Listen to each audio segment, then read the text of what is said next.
Ay, kaya ako nasapaw kasi humanap ako ng mga tunay na abogado. Ako kahit natrangkaso ko, hindi mo halatang stress ako kasi marami akong pera.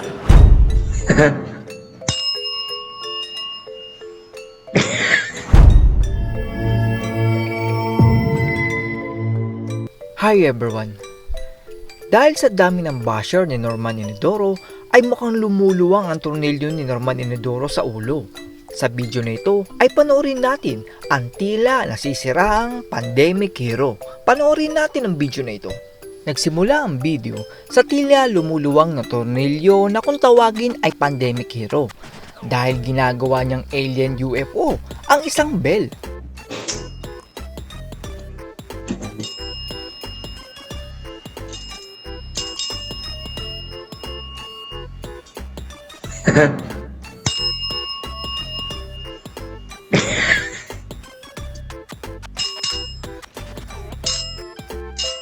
Ay?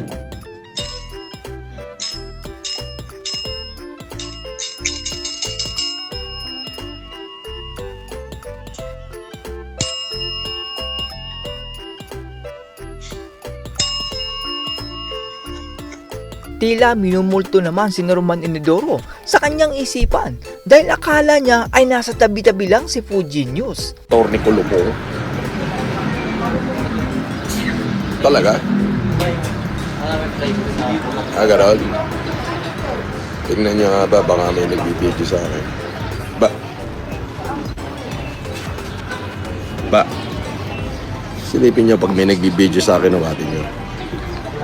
Nambubola naman si Norman Inodoro na tutulong daw sa mga Pilipino pero ginagawa niya lang yan para magpalipad ng malaki ang mga OFW. Sabi ni Mac Martinez, gusto pagbabago FLM 2028 for Senator. Grabe naman yan. Hindi na. Ayoko na. It is not my cup of tea anymore.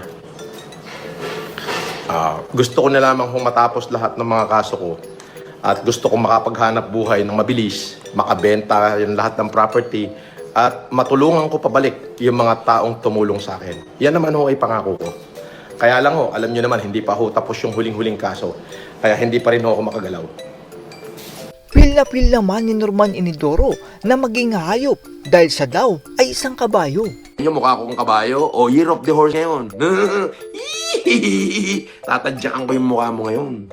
Nakapokus ako, meron akong tapa-oho. Ayan o. Sumama naman ang loob ni Norman Inodoro dahil ilalabas na ang warrant daw sa kanya bukas. Boss, totoo ba na bukas na lalabas ang warrant mo? Warantin mo mukha mo. Eh ano ngayon kung lumabas, eh di mag-bail ako, tanga. Kasimple eh. Diba?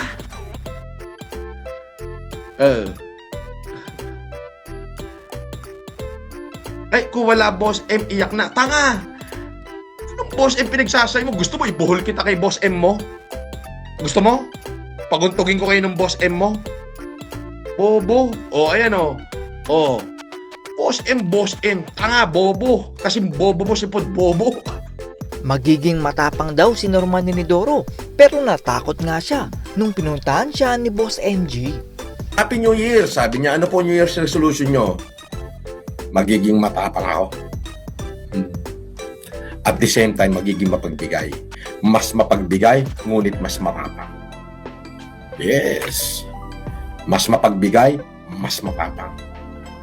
Oo. Buo dibdib.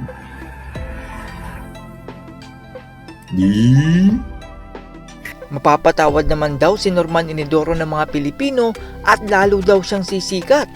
Ang hindi nila nalalaman, lalo nila akong pinasisikat. Alam mo ba kung kasiraan? Yung kasiraan, madaling hugasan yan. Ang Pilipino kasi, mapagpatawad yan. The moment na nakita nila sa isang pagkakataon na hindi ka naman ganyan, totally mawawala yan. Yes! Wala daw tattoo si Norman Inodoro pero ang butlik-butlig pala ang nakikita ng mga netizen.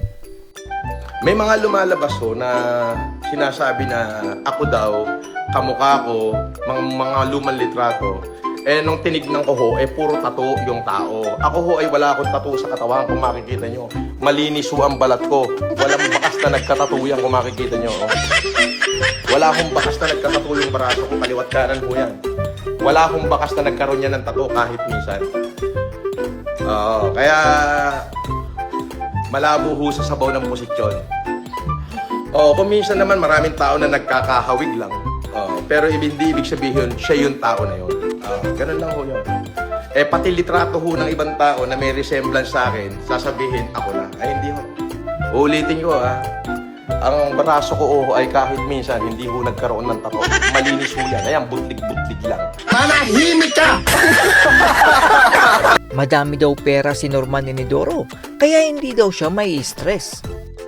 Ako kahit natrangkaso ko, hindi mo halatang stress ako kasi marami ko pera, marami ko salapi, marami ko natutulungan.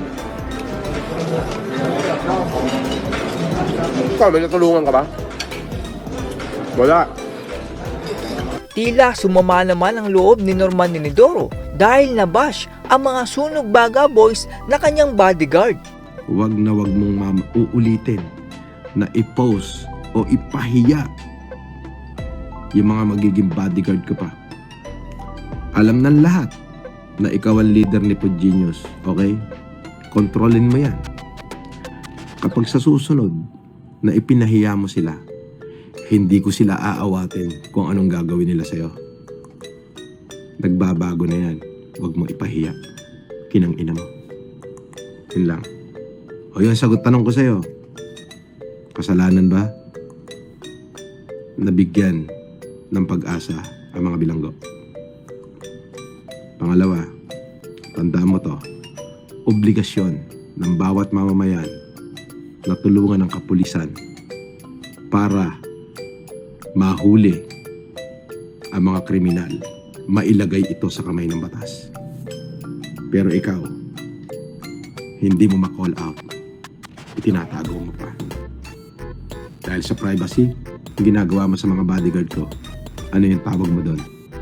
At biktima, kakasuhan mo, pero yun ang biktima, itatago mo, kinang ina mo. Diba? Yun na. Mabuhay po kayo. Magandang gabi.